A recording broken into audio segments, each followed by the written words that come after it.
哇！即係香港咩都有。我最近見到啲餐廳咧推出呢個三高餐啦、膽固醇餐啦。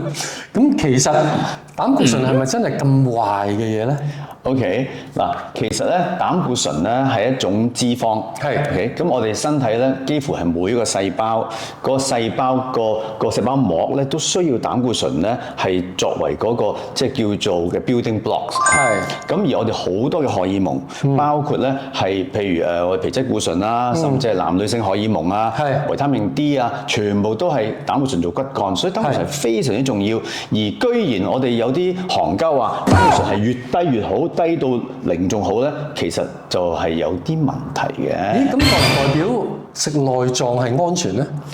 內臟就自古以嚟咧，人類都食㗎啦。係 OK， 你睇下動物世界，嗰隻獅子咬死個獵物之後，佢點樣啊？佢唔係食佢啲肉㗎喎。